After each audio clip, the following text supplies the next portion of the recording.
Sir मेरा set का exam हुए थे 10th क्लास में था सर जब तब तो मेरे एग्ज़ाम में मेरे 20 में से 20 नंबर आए तो कुछ लड़कों ने मेरे नंबर कम कर दिए। तो मैंने शिकायत लगाई मैम को तो मेरे नंबर पूरे कर दिए। उन लड़कों से माफ़ी मंगवाई।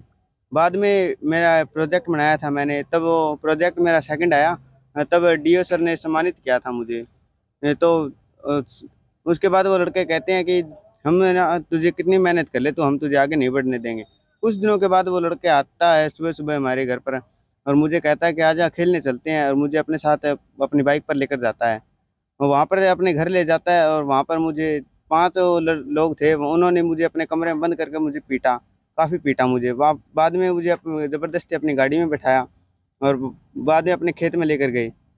वहाँ पर मेरे पापा को भी बुलवा लिया उन्होंने, और वहाँ पर हम दोनों पापा बेटों को दोनों को पीटा, काफ़ी पीटा, और हमने मुश्किल से वहाँ से जान बचा कर भागे थे हम।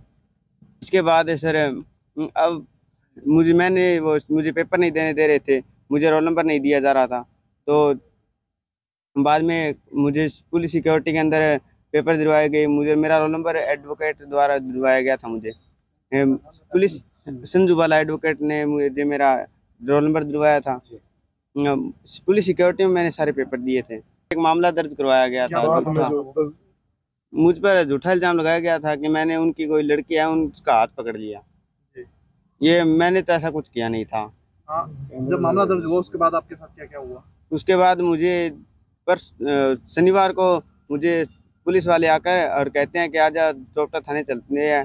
वहाँ पर मुझे लेकर गए और वहाँ से सीधा मेरे घर की गली है ना, वो सीधा रोड पर चढ़ती है, पर लेकिन मुझे गांव के अंदर गलियों में घुमाया गया। वहाँ पर सबको बताया गया कि इसे गिरफ्तार किया गया है, ऐसे मतलब घुमाकर 3-4 गलियों में, फिर बाद में मुझे चौपटा लिया। वहाँ पर से मुझे सिरसा लाकर और मुझे सीधा अम्बाला जेल में भेज दिया गया। न्याय की मांग करेंगे सर। के लिए तो इस मामले में कुछ नहीं है जी, आप पिछले कुछ दिनों से देख ही रहे हो। हमने इसके लिए पहले भी प्रोटेस्ट किया था लड़के के लिए बाबा साहेब भीमराव अम्बेडकर चौक पर, तभी इसको पेपर नहीं दिए देने जा रहे थे। और कितनी शर्म की बात, आज एक कितने बड़े लोकतांत्रिक और आज़ाद देश के अंदर एक दलित समाज का बच्चा पुलिस सिक्योरिटी के अंदर पेपर दे रहा है। मानसिकता यहाँ साफ है, ये कोई मामला आपसी रंजिश का नहीं है, जातिगत मामला है। इस लड़के को डीओ ने सम्मानित करा, शिक्षा में लड़का अच्छा था, ये आगे ना बढ़ जाए, एक दलित कम्युनिटी का बच्चा है, इसलिए इसको इतना प्रताड़ित किया जा रहा है। और एक गांव में घुमाना, ये साफ मानसिकता का मतलब दबंग मानसिकता, एक जाति विशेष की साफ मानसिकता है कि इस लड़के का आगे बढ़ने से इसको कैसे रोकें। और गांव में पुलिस का घुमाना और पुलिस का ये कहना भी हमारे ऊपर बहुत बड़ा राजनीतिक दबाव था। इस चीज को आप क्या समझते हो?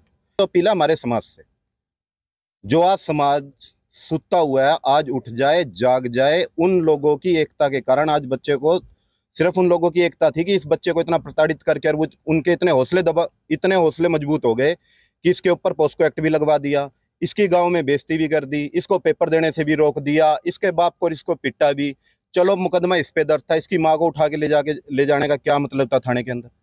तो मेरी समाज से यही अपील है, अब समाज डिसीजन करे, हम यहाँ खड़े होकर कोई डिसीजन नहीं लेंगे। समाज अपने बलबुत्ते पे 2 दिन का टाइम दे, पुलिस को 5 दिन का दे, जो दोषी है उन पे कार्रवाई करे। अदरवाइज समाज मीटिंग बुलाए, समाज फैसला ले कि क्या इसके आगे के लिए रणनीति बनानी है, क्योंकि अब एकता जरूरी है। आज समाज से ये अपील है, उठ जाओ, खड़े हो जाओ और अपने हक के लिए लड़ लो, नहीं अदरवाइज 100 मिर्चपुर गुहाना कोई बहुत ज्यादा दिनों की बात नहीं है, मनीषा हत्याकांड कोई बहुत ज्यादा दिनों की बात नहीं है। आपके भी घर जलेंगे, सिरसा में भी जलेंगे, फिर अगर ऐसे ही उनको आप मजबूत करते रहे लोगों को चुपचाप बैठ करके, फिर सिरसा में भी जलेंगे, फतेहाबाद में भी, हरियाणा में भी जलेंगे। घर बैठे रहो, जब तक खुद हम इंतजार ये कर रहे हैं कि घर में हमारे कब आग लगे। इस आग को हमारे घर तक अगर रोकना है आने तक, तो इसका आज बच्चे का साथ दें। सभी सर्व समाज से हमारी अपील है। रणनीति हमारी यही है कि समय रहते प्रशासन, शासन, सरकार अपनी आंखें खोल ले, वरना वो समय दूर नहीं कि शासन को भी घुटनों पे ला देंगे। क्योंकि अब मामला आमने सामने का हो चुका है। एक परिवार पर झूठा आरोप नहीं, ये पूरे समाज की बेइज्जती है। कसूर इस लड़के का था, ठीक है, अगर कुछ हुआ भी है, इसके माता पिता को, इसके पिता को पीटना, इसकी माता को सड़क पे घुमाना कहाँ की न्याय की कार्य प्रणाली है? इसके विरोध करते हैं हम। और जल्द वाल्मीकि समाज नहीं, पूर्णतः बहुजन समाज एक बैठक करेगा पूरे हरियाणा के अंदर। इनके लिए डीसी साहब, एसपी साहब, प्रशासन को ज्ञापन पत्र दिए जाएंगे। और अगर शासन ने समय पे आंखें नहीं खोली तो ये आंदोलन जल्द सड़कों पे उतरेगा।